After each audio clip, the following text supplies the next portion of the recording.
Good.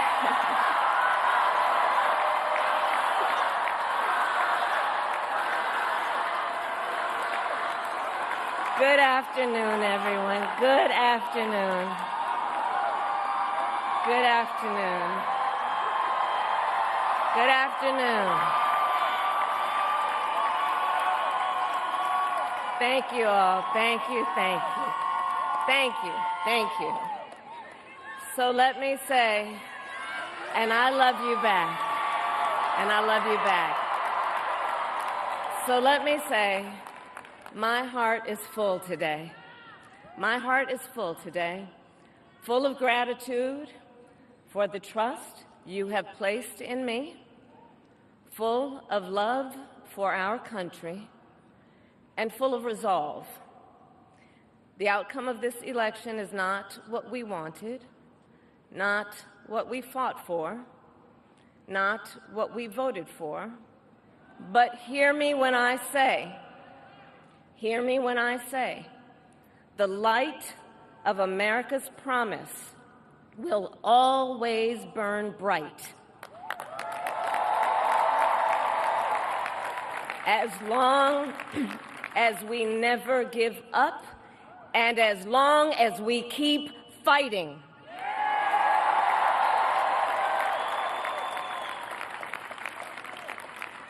To my beloved Doug and our family, I love you so very much.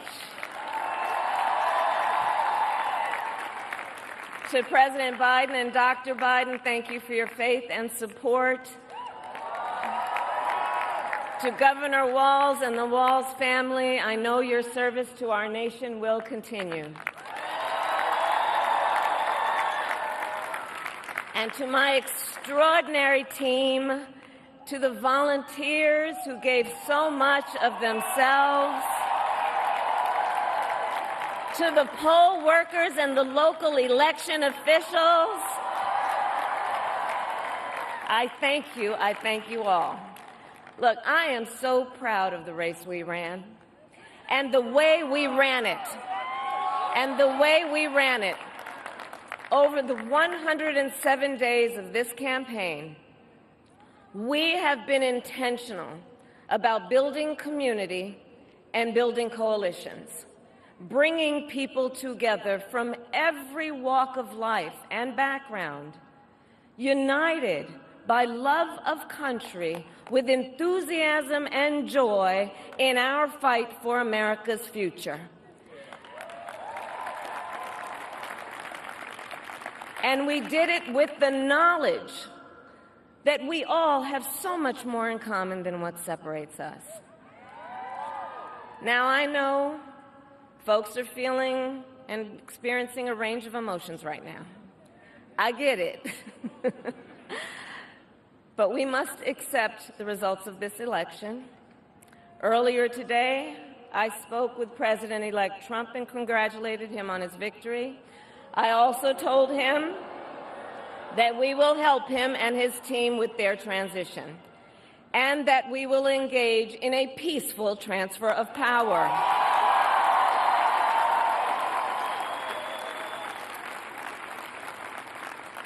A fundamental principle of American democracy is that when we lose an election, we accept the results. That principle, as much as any other, distinguishes democracy from monarchy or tyranny. And anyone who seeks the public trust must honor it. At the same time, in our nation, we owe loyalty not to a president or a party, but to the Constitution of the United States.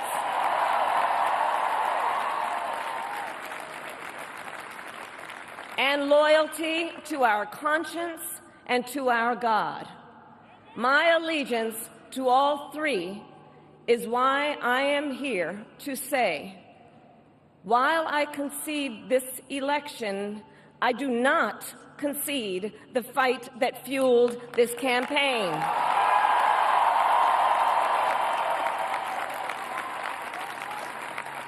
The fight for freedom, for opportunity, for fairness, and the dignity of all people, a fight for the ideals at the heart of our nation, the ideals that reflect America at our best.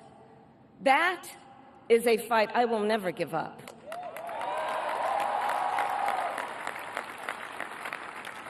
I will never give up the fight for a future where Americans can pursue their dreams, ambitions, and aspirations, where the women of America have the freedom to make decisions about their own body and not have their government telling them what to do. We will never give up the fight to protect our schools and our streets from gun violence. And America, we will never give up the fight for our democracy, for the rule of law, for equal justice, and for the sacred idea that every one of us, no matter who we are or where we start out, has certain fundamental rights and freedoms that must be respected and upheld.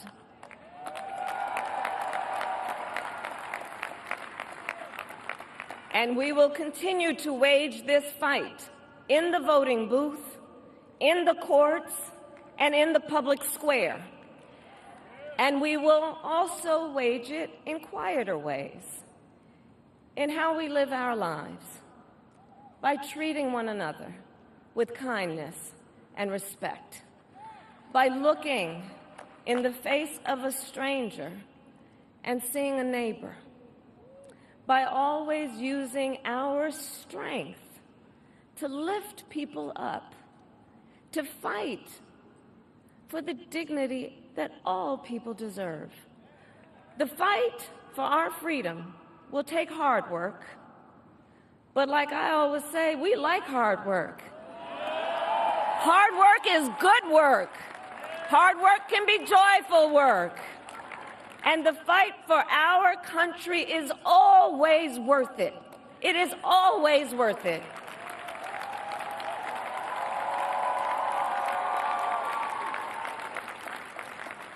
To the young people who are watching, it is... I love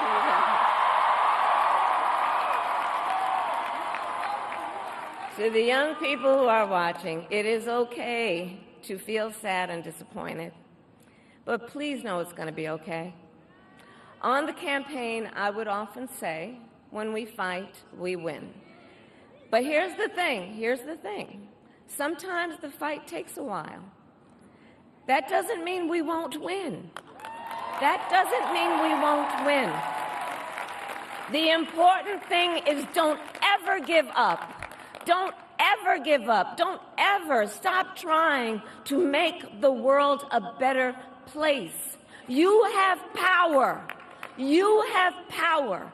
And don't you ever listen when anyone tells you something is impossible because it has never been done before.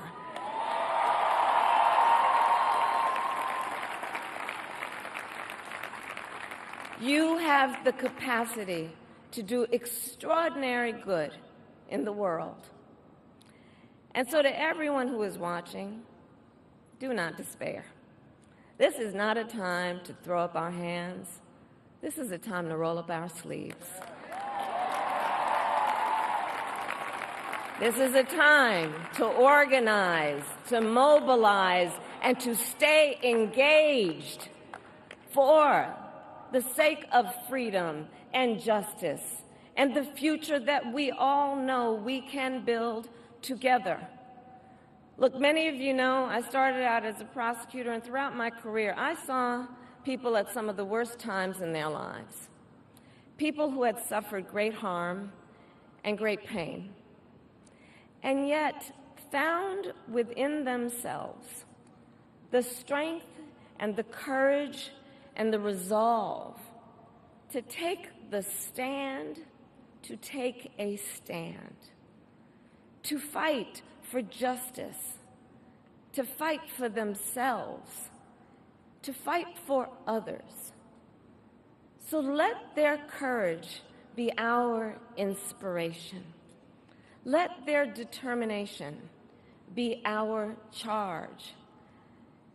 And I'll close with this. There's an adage an historian once called a law of history, true of every society across the ages.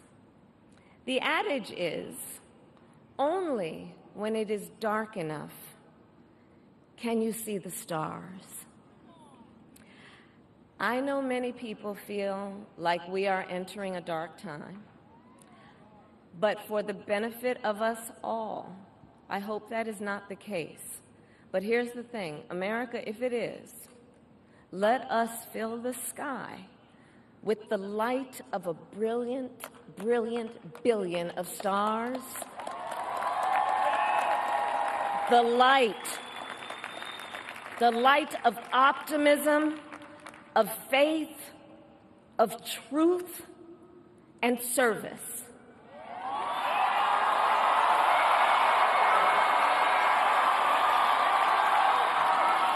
HU.